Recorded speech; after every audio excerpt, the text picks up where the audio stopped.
Number 1, if the figure is translated 1 unit left and 2 units down, what are the coordinates of P prime? So the coordinates for P, Q, and R will all change, but P prime is the one that we're looking for. So you want to make sure you know what P is first. So here's the origin. You had to go left 1 because that's your X, and then you had to go up 1 because that's your Y. And then to get P prime, you're going to have to go 1 unit left, which is subtracting 1 from here, and then 2 units down because it's subtracting 2 from the Y coordinate. Because remember, up and down movement corresponds with the Y coordinate, and left and right movement corresponds with the X coordinate. So then when you do -1 and then you subtract 1, that becomes a -2. So P prime becomes -2, and then 1 minus 2 is a -1. So that will be your first one, or your P prime. Number 2, if the figure is rotated 270 degrees clockwise about the origin, what are the coordinates of R prime? So this becomes 90 degrees counterclockwise. And if you remember how this works, you're going to take each coordinate and you're going to swap and then change the sign of the left, because counterclockwise goes in the left direction if you think of like 12 o'clock.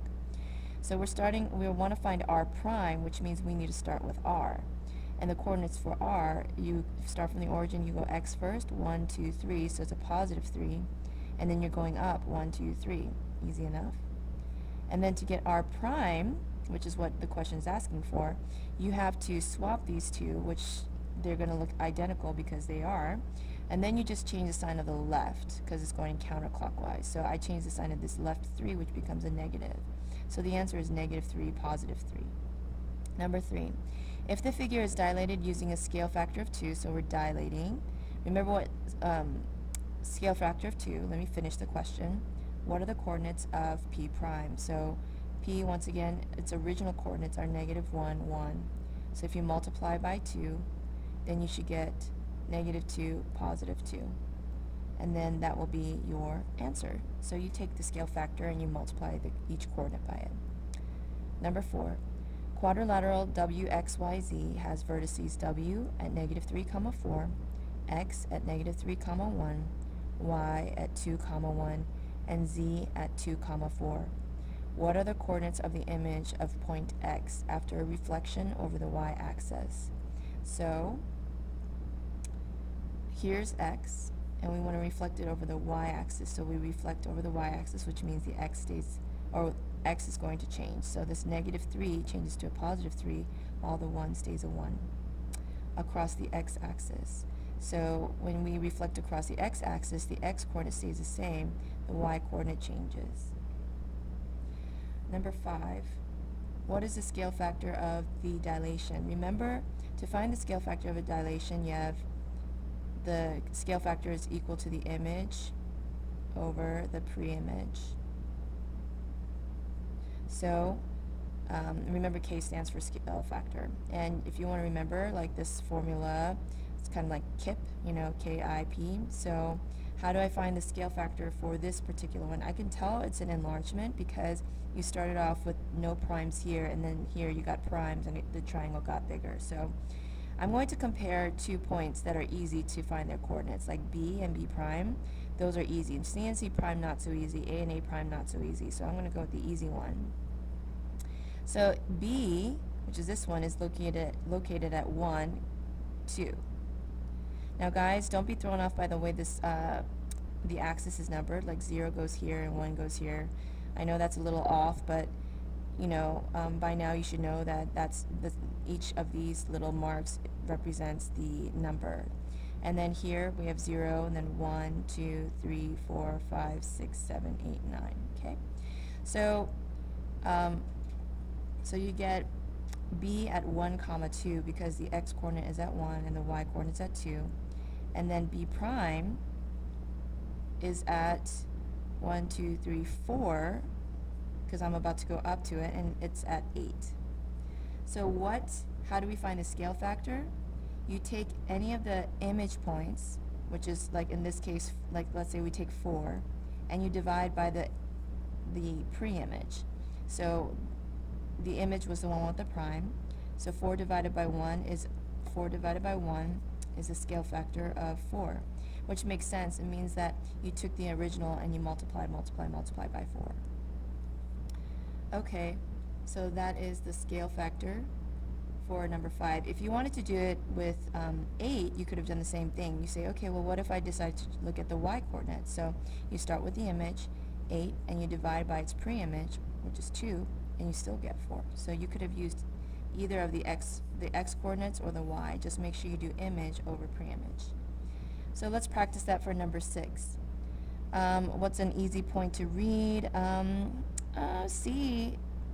A's kind of further down here, so closer to the numbers. Maybe I'll go with that. I mean, any of these actually work, so I'm going to check A and A prime. So A is at 2 and 1. Okay, this axis numbers every other one, which is fine. That just means this is 1, then 2, then 3, then 4. And then A prime is at 6, 3. So to find the scale factor, you would take the image divided by pre-image. So I could use the image for the x-coordinate and divide by the pre-image of the x-coordinate, which comes out to be 3. Or you can do the image of the y-coordinate and divide it by the pre-image of the x-coordinate, which is also 3. So either way, it gives you the scale factor of 3. Now, when would it give you like a 1/3 is if it got smaller, but you still do image over pre-image. Okay, number 7. We have this figure that we're going to use for question 7 and 8. If the figure is rotated 90 degrees counterclockwise about the origin, what are the coordinates of j prime? So j is at -1, 1. So first you need to figure out those coordinates, and then we can swap them.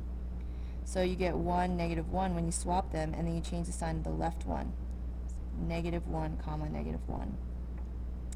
Because the counterclockwise lets us know we change the sign of the left one.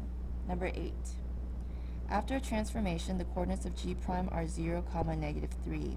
Which of the following best represents the transformation? So that's g prime. Now g, if you look up here, was originally at 0, 3. Okay, because you didn't go left or right for the x, you just went straight up to get to g, so 0, 3. Now, what would make it go from 0, 3 to g prime, which is now 0, -3? Well, if you notice, it didn't dilate, okay, so it can't be this, because this says by a scale factor of 2, and if you multiplied each of these by 2, that would not give you g prime. Okay, would it be a 90 degrees clockwise rotation? No, because they didn't even swap. Remember, as soon as you see a 90 degrees, it should swap, and they are in the exact same places. One of them changed sign, but that doesn't mean it's 90 degrees clockwise rotation. So now we're left between a reflection over the x-axis, a translation of 1 unit right and 2 units down. Well, I can already tell it didn't go 1 unit right because it stayed the same for the x-coordinate, so it's not this. And why is it a reflection over the x-axis? And there was a typo there, so I know that originally it says y, but it's supposed to be an x. Why is it a reflection over the x-axis? Because the x-coordinate stayed exactly the same, but the y-coordinate changed sign, and that is why it was a reflection. And if you look at it, 0, 3, if g started off here, and then it started off, and then ended up here, I can see how it reflected over the x-axis. And that was the best option out of these 4. Number 9, the ordered pair R, -2, 7 is translated 5 units to the left and up 2 units. Which of the following describes the translation using translation notation? So here is our translation notation. The ordered pair, so it says 5 units to the left and up units. Well, we know left means -5, and this is for the x. So x minus 5, and then this would be y and up 2. Because up is only, up and down movement goes with y coordinates, left and right movement goes with x coordinates. So now letter C would be the correct answer choice. Number 10. Triangle JKL has vertices J 0, 2, K -1, 2, and L 0, -3. What are the coordinates of the image of point J after a dilation with a scale factor of 0.5? So it's only asking for J. So we just need to focus in on J here. And it says after a dilation of with a scale factor of 0.5. So literally, we just need to multiply each of these by 0.5. So then j prime will end up being, well, 0 times 0.5 is still 0, but 2 times 0.5 is 1. So you should get 0, 1.